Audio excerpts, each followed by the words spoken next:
세상에는 수많은 돌멩이가 굴러다닙니다.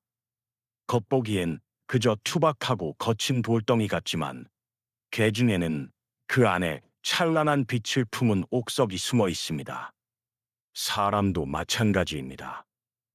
겉모습이 화려하다고 해서 모두가 인재는 아니며 지금 당장 초라하다고 해서 무능한 것은 아닙니다. 진정한 리더는 흙먼지 속에 가려진 보석을 알아보는 눈을 가진 사람입니다. 오늘 제 교일 강에서는 삼고초려, 낭중지추, 군계일학, 백락일고 이 네 가지 고사서월을 통해 사람을 귀하게 여기고 인재를 알아보는 지혜를 배워보겠습니다. 첫 번째 이야기는 삼국지에서 가장 감동적인 장면 중 하나인 삼고초려입니다. 유비는 당대 최고의 지략가 제갈량을 얻기 위해 그의 초가집을 찾아갑니다. 한 번도 아니고 두 번도 아닌 무려 세 번이나 말입니다. 당시 유비는 천하를 호령하던 장군이었고 제갈량은 그저 시골에 묻혀 사는 젊은 선비에 불과했습니다. 하지만 유비는 자신의 지위와 체면을 모두 내려놓았습니다. 눈보라가 몰아치는 겨울날, 유비는 꽁꽁 언 손을 비비며 제갈량의 방문 앞을 서성입니다. 관우와 장비가 투덜거려도 유비는 묵묵히 기다렸습니다. 왜 그랬을까요? 천하를 얻으려면 천하를 읽는 눈을 가진 사람이 반드시 필요했기 때문입니다. 나보다 나이가 어리다고 혹은 지위가 낮다고 함부로 대하지 않고 지심을 다해 고개를 숙일 때 비로소 사람의 마음을 얻을 수 있다는 것을 유비는 알고 있었던 것입니다. 유비의 이러한 정성은 결국 제갈량의 마음을 움직였습니다. 세상에 나설 생각이 없던 제갈량은 유비의 삼고초려에 감동하여 세상 밖으로 나왔고 결국 유비를 황제의 자리에 오르게 만들었습니다.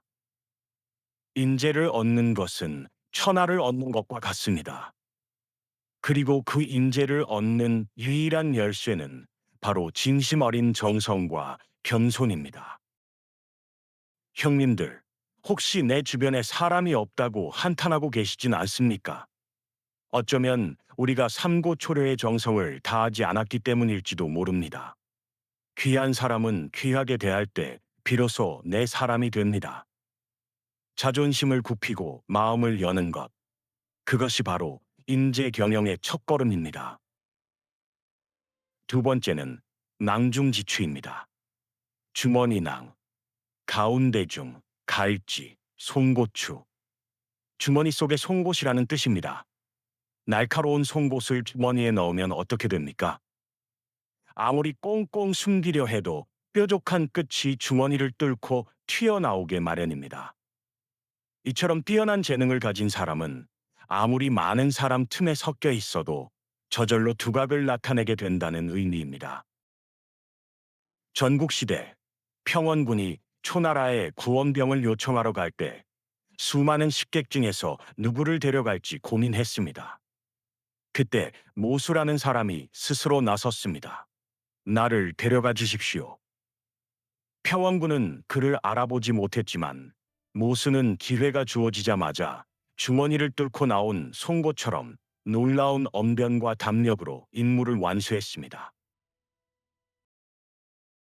진짜 실력은 말로 떠드는 것이 아닙니다. 가만히 있어도 뿜어져 나오는 것입니다.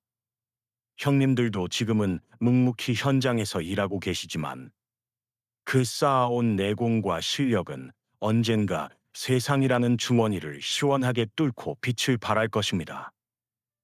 남들이 알아주지 않는다고 조급해하지 마십시오. 송곳은 반드시 뚫고 나옵니다. 낭중지추가 되기 위해서는 먼저 날카로운 송곳이 되어야 합니다. 실력이 없으면 주머니를 뚫을 수 없습니다. 오늘 하루도 나를 갈고 닦는 시간으로 만드십시오. 준비된 자에게 기회는 반드시 찾아옵니다. 그때 주머니를 찢고 비상하십시오. 세 번째는 군계일학입니다. 닭무리 속에 있는 한 마리의 학이라는 뜻입니다. 상상해 보십시오. 먼지 날리고 시끄러운 닭장 속에 고귀하고 우아한 학 한 마리가 서 있는 모습을요. 주변이 아무리 소란스럽고 혼탁해도 학은 자신의 품위를 잃지 않습니다. 평범한 사람들 틈에 섞여 있어도 생각의 깊이가 다르고 행동의 품격이 다른 사람. 우리는 그런 사람을 일학이라고 부릅니다. 진정한 인재는 환경을 탓하지 않습니다. 닭무리 속에 있다고 해서 같이 닭이 되는 것이 아니라 오히려 그 속에서 더욱 돋보이는 존재가 됩니다. 우리 형님들이 계신 현장이 때로는 거칠고 힘들 수도 있습니다. 하지만 묵묵히 자신의 자리를 지키며 남다른 책임감으로 일하는 형님들이야말로 그 흙먼지 속에서 빛나는 고고한 학과 같습니다. 군계일학의 사람은 말보다는 행동으로 보여줍니다. 남들이 불평할 때 묵묵히 해결책을 찾고 남들이 포기할 때 끝까지 책임을 집니다. 그런 사람은 숨어 있어도 눈에 띌 수밖에 없습니다. 여러분은 지금 어떤 모습으로 서 계십니까? 닭입니까? 학입니까? 스스로를 귀하게 여기십시오. 내가 나를 학으로 대접할 때 세상도 나를 학으로 대우합니다. 비록 지금은 닭장 같은 현실에 있을지라도 마음만은 저 푸른 하늘을 나는 학처럼 고고함을 잃지 마시길 바랍니다. 마지막 이야기는 백낙일고입니다. 녕마를 알아보는 백낙이 한번 뒤를 돌아봤다는 뜻입니다. 하루에 천리를 달릴 수 있는 천리마가 있었습니다. 하지만 주인을 잘못 만나 소금술에나 끌며 채찍질을 당하고 있었죠. 뼈만 앙상하게 남은 채 가파른 언덕을 오르며 거친 숨을 몰아쉬던 그때 당대 최고의 말 감정가인 백낙이 그 앞을 지나갑니다. 다른 사람들은 비웃으며 지나갔지만 백낙은 단번에 알아봤습니다. 이것은 천리마구나. 백낙은 말에게 다가가 입고 있던 비단 옷을 벗어 덮어주며 눈물을 흘렸습니다. 그러자 말도 자기를 알아봐준 사람을 향해 하늘이 울릴 듯 크고 슬픈 울음소리를 토해냈다고 합니다.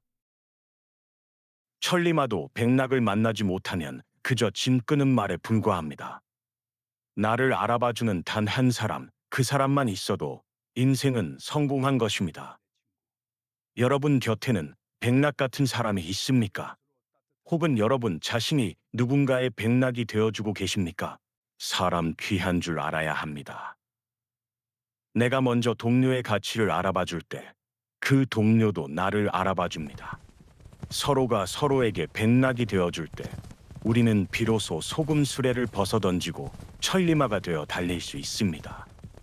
삼고초려의 겸손, 낭중지추의 실력, 군계일학의 품격, 백낙일고의 안목.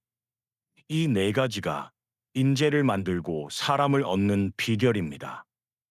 세상의 소음 속에서도 여러분만의 진정한 가치를 발견하시길 바랍니다. 오늘 이 영상이 도움이 되셨다면 구독과 좋아요로 지혜의 여정에 동참해 주십시오. 형님들의 하루가 천리마처럼 힘차게 질주하시길 응원합니다.